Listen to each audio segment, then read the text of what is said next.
wasiirka gaashaandhigga ee jamhuuriyadda federaalka Soomaaliya Axmed Macalin Fiqi oo cabasho weyn ka muujiyay maamulada Puntland iyo Somaliland.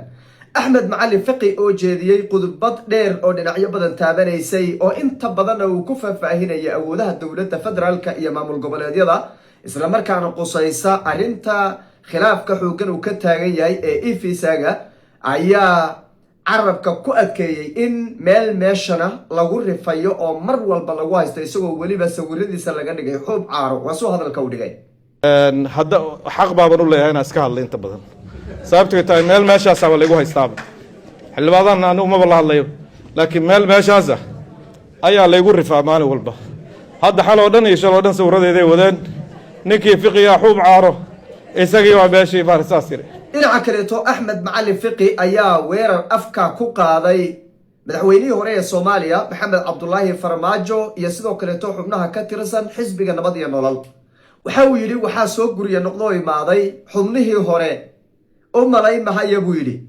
in ay sanadkan wax qaadayaan oo ay waxirayaan laakiin waxaan leeyahay dadkiina dhinac ka raaca wayii ugu dambeeyayba waxa jiray weeraro toos ah oo markaas ay qaadayaan xubnaha ka tirsan xisbiga madaxweyne Xasan Sheekh Maxamuud ee magaciisa loo soo gaabiyo JSB kuwaas oo walaa xoogan aad moodid inay ka muujinayaan xisbiga nabad iyo nolol iyo sidoo kale in Farmaajo uu mar kale soo istaago tartamida kursiga madaxweynaha Soomaaliya hadaba xogii ugu dambeeyay walaa ay qabaan xisbiga JSB ayaan soo qaadan doonaa hadduu alla idmo soo dhawaada idinkuna aragtidina igula wadaaga qaybta commentiga aan ku bilaabay wasiirka gaashaandhigga ee jamhuuriyadda federaalka Soomaaliya Axmed Macalin Fiqi oo khudbad dheer xalay ta jeediyay oo dhinacyo badan taabanaysa ayaa yiri xaq ayaan u leeyahay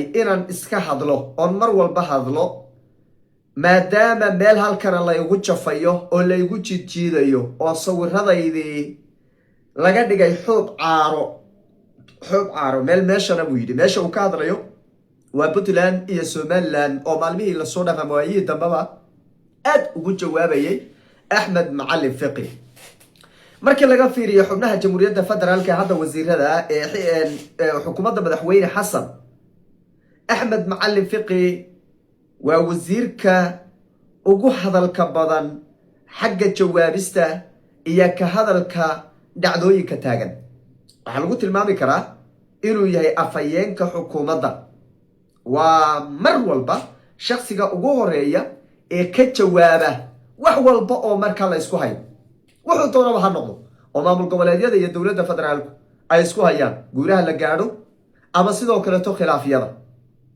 Axmed Macalin Fiqi marka wuxuu jeediyay khudbad dheer oo dhinacyo badan taabanaysay oo inta badanna garnaqsi iyo xaqiiqooyin iyo cabasho iskugu jirto isagu uu si gaar uga cabanayo maamulada Puntland iyo Somaliland cabashada markii laga soo tago ee uu leeyahay meeshana lagu jiidaa oo sawiradayda laga dhigtay xub caaro markii laga soo tago Axmed Macalin Fiqi wuxuu si toos ah uga hadlay oo waliba carabka uu ku adkeeyay awoodaha dastuurkan uu siinayo dowladda federaalka Soomaaliya waa dastuurka ku meelgaarka hadda la haysto awoodaha uu siinayo wuxuu xusay in dastuurkan madaxweynihii hore Puntland Farole uu isagu soo qoray soo yeelay afar qodobna uu dowladda federaalka ka siiyay awood ahaan inay u leedahay oo ay maamuli karto gartu runtu laba qof kama wada qosliso gartana gaalka dil gartiisana si baa la yiri marka gartu waa muhiim in la isla garnaqsado dastuurkan ku meelgaarka hadda aan haysano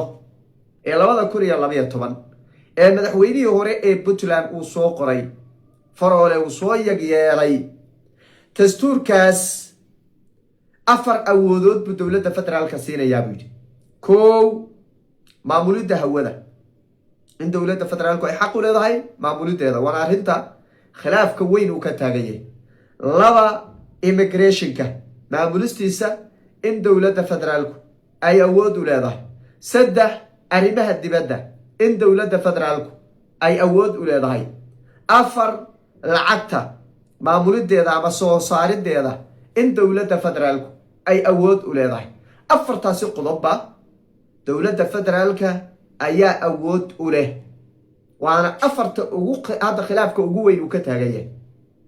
waxaa marka la isku khaldayaa awoodaha maamul goboleed iyo dowladda federaalka. marar badanna waan ka hadlay war hawada Soomaaliya iyo immigrationka iyo arrimaha dibadda waxaasoo dhan dowladda federaalka ayaa mas-uulka dowladda federaalka ayaa maamulaysa. waxba kama jiro maamulada hadda Puntland, Somaliland iyo Jubbalandba wakiilo arrimo dibadeed bay wadamada dariska u dirsadeen oo ay ku leeyihiin waa khalad weyn weeye. haddii la heli lahaa dowlad awood leh waa la soo xidhxidhi lahaa nimanka hadda horjoogayaasha ka ah Kismaayo, Garowe iyo Hargeysa. waa la soo jeebayn lahaaba, xabsi baa la keeni lahaa. balse ayaan darrada igu dhacday dowladdeeni baaba dee tabarna haydin oo inagii baaba waxa weeye burburkii suu inoogu dhacay weli qoys u kala taagtaagan. dowladday way inoo shaqaynaysaa oo systemku uu shaqaynayaa, laakiin awood buuxda uma leh in ka Kismaayo jooga iyo ka Garowe jooga iyo ka Hargeysa joogaba la soo xidho. waa la gaari doonaa, laakiin ummadda Soomaaliyeed waxaan rajaynayaa sida hadda ay dowladnimada ugu jeelan tahay mar dhow waa la gaari doonaan. wayna iska dhammaan doonaan kuwa maanta warlordska ee meelaha taagan ee kaaba qabiil ahaanta u dhaqmaya ee mas-uuliyad darrada waxa weeye samaynaya ee u dhaqmaya waxa weeye ummadda Soomaaliyeed sidii loo sii kala geyn lahaa. kuwa iyaga way ama malakumoodkaaba mari ama waqtigoodaaba dhammaan goordhow insha allahu tacaala. Axmed Macalin Fiqi weerarkaas markii dhinaca laga soo tago iyo awoodahaasi uu qeexay, wuxuu dhinaca kaleeto weerar afka ku qaaday xisbigii nabad iyo nolol ee madaxweynihii hore ee Soomaaliya Maxamed Cabdullaahi Farmaajo. keligiina maaha, xisbigan hadda madaxweyne xasan JSB waxay balaayo ku dhigeen. aad waxay uga walacsan yihiin oo uga cabsanayaan oo walwal uga qabaan Farmaajo soo istaagay oo Farmaajo oo loola sameynaya maadaama la aaday doorasho qof iyo coda.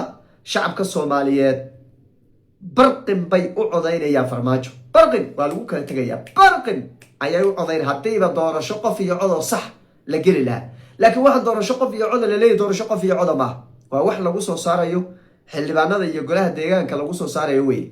ma aha doorasho madaxweyne waaday. madaxweynuhu teendada iyo Fasiyooni baa ballansan. xildhibaanada soo baxaana dooran doona, xildhibaanada soo baxo ayaa dooran doona. marka taa naftirkeeda ma raja xuba oo Farmaajo waa qofka la rajaynayo inuu ama lambar 1 ama 2 uu ciriirsan doono hadduuba teendada xataa u tago naftirkeeda. waana siyaasi rugcataa oo si gaar ah u socdo. waad aragtaana waa ka duwan yahay siyaasiyiinta kaleeto ee markaasi musharaxiinta ee mucaaradka. aad buu uga dhaqan duwan yahay. ma hadlayo, ma cambaaraynayo, war ma soo saarayo. hawlihiisa ayuu hoosta ka wataa. waxaad moodaa marka dadka qaar waxay leeyihiin xasan buuba show la shaqaynaya uu la jiraa. laakiin xasan lama jiro. dantiisuu yaqaana, hawshiisuu yaqaana, wixiisuu wada xarku isku xidhxidhaya. waxa weeye aamusnaan badan iyo hawl badan. hawsha badan baa fiican in la iska aamusaa fiican oo hawsha hoosta laga wado. marka xisbigan marka JBS waxay leeyihiin oo walaac ka muujinayaan dhibaatinka Farmaajo iyo ololaha uu ka bilaabay magaalada Muqdisho. gudoomiyaha gobolka Banaadir wuxuu yiri nin boorsa iska wata intuu imaado dalkan xukumi maayo xil kama qabanaya buu. Farmaajo uu la jeedaa. ninka la yiraahdo Axmed Macalin Fiqi wuxuu yiri waxay imaaday buu yiri kooxdii hore ayaa imaatay buu yiri. malayn maayo buu yiri sanadkan inay wax ka qaadayaan. dadkiina dhinac ka raacaan leeyahay. dadkiina dhinac ka raac. hadal xun ma aha.